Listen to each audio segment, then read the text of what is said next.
and welcome back to Alice Talks Football.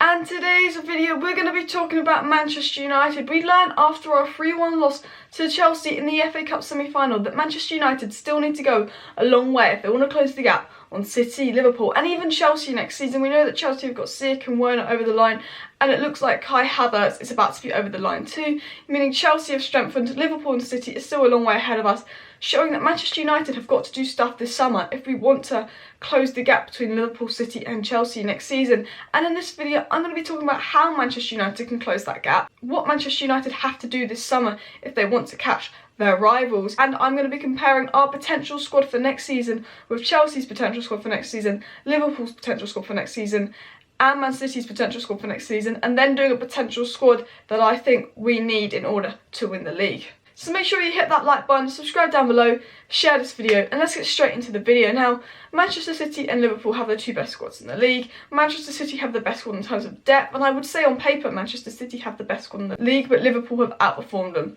this season. I think Chelsea now with their attack have the third best squad in the league. However, Chelsea's defence is pretty weak. I think, you know, Chelsea still need a left back and a centre back if they really want to challenge, but I think going forward Chelsea look really good next season, which just meant that Manchester United, yes, we know our starting 11 is good. You know, we know our strong starting 11, Matic, Greenwood, Rashford, Martial, Pogba, Bruno, Luke Shaw, Maguire, Lindelof, Aaron Wan-Bissaka, De Gea. But what we've learnt is you take 1-2 players out of that squad and we're still not good enough because we don't have any depth. We've learnt that Manchester United need depth because there's going to be injuries, that we're going to need rotation, and we've also learnt that we need a few improvements. I think Manchester United, if we really want to be up there, we do need at least 4 signings, but I know that it's Woodward, the board, the Glazers.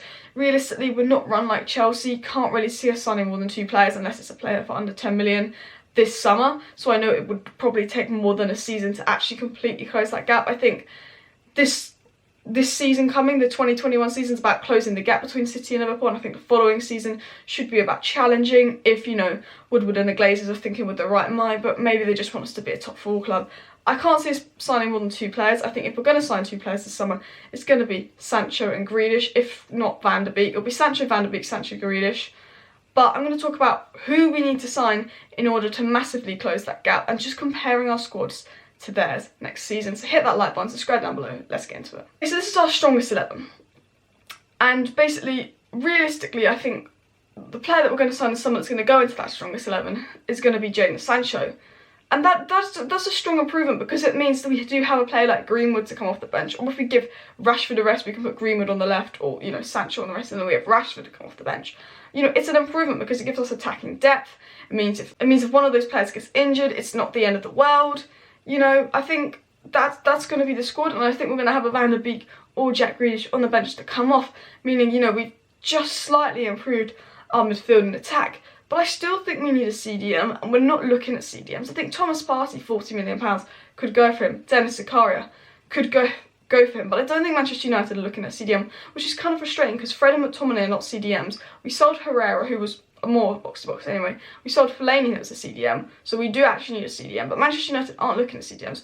I think we realistically need, this summer, if we want to properly close the gap, Van der Beek, Sancho, and a player like Ndidi, if not Thomas Partey, if not Zakaria, if not Rice, just a CDM in general. Now, we look at Manchester City squad, it's going to be pretty much this squad, but I assume they'll get another centre-back. It's Manchester City, they're rich, they spend, they know what to do in the summer. Manchester City need a centre-back. Stones, Otamendi, crap. You know, that Manchester City squad is still a level ahead of ours in terms of next summer. And I'm just thinking, if we sign Sancho, I still think that Manchester City squad is better than ours. Now, we look at the Liverpool squad, and the Liverpool squad, I feel like it's a very good starting 11, but I don't think Liverpool have that much depth, and I think they've been quite lucky this season with injuries and stuff. But that is the Liverpool squad. Again, that squad's better than ours. They have, you know, a world-class centre-back. We need a Koulibaly. I mean, I like Maguire, but, you know, he's not Van Dijk.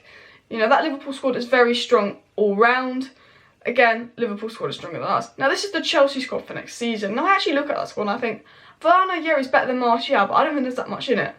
I think Martial is a very good striker, and I'd like to see Werner's numbers in the Prem because the Bundesliga is a slightly easier league.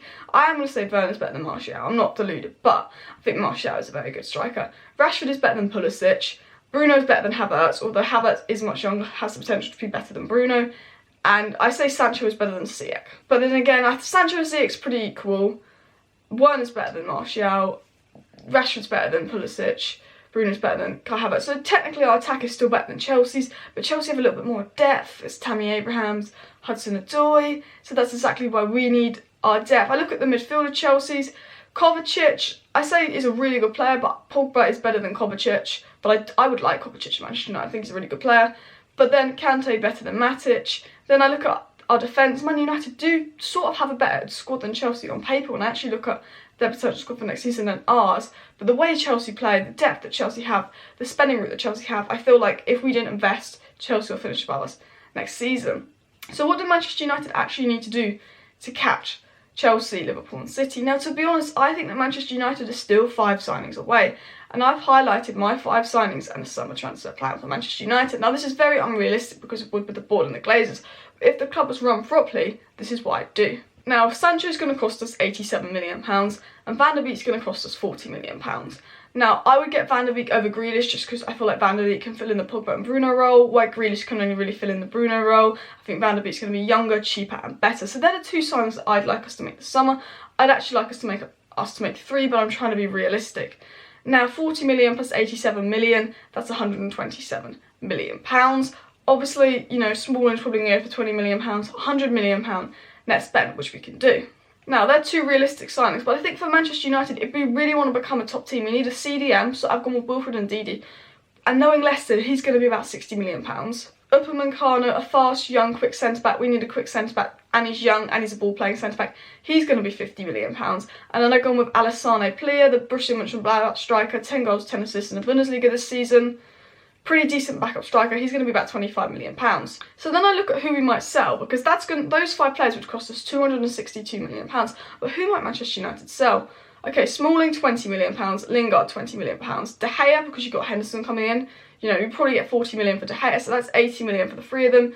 Jones, 10 million. Sanchez, 5 million. We're getting about £95 million if you got rid of those 5 players and we were run correctly. And that's £262 million spent, £95 million made back, which would be a net spend of £167 million. Now, Manchester United could afford a net spend of £167 million, although with coronavirus, top 4 not being certain right now, maybe not. I think if we get top 4, we could afford that, but I don't think we'll do that. But I realistically think this is the squad that Manchester United would need if we actually want to become, like, a title-winning squad, because I do think we're far off. There's a massive drop-off from our starting 11. We need depth, but we also need a quick centre-back. I think we need, you know, Matic is ageing. We need a tackler CDM like Ndidi. We need Sancho to add depth to the attack and Van der Beek to add depth to the midfield. Player, I don't think is that important, but with Igalo going, maybe we need a second number 9 so Martial can get rest if Martial gets injured. So we're not playing the same 3 attackers, because if one gets injured long term, we'll be playing the same 3 attackers unless we want to play Dan James. But that's what I think Manchester United need to do in order to catch City, Liverpool and Chelsea next season. That would be my summer transfer plan, but realistically I think Manchester United will sign 2 players this summer. Now let me know in the comment section down below, what do you think Manchester United need to do if we want to catch City, Liverpool and Chelsea next summer? Thank you for watching this video. Please hit that like button, subscribe down below. Thank you for watching and I'll see you next time.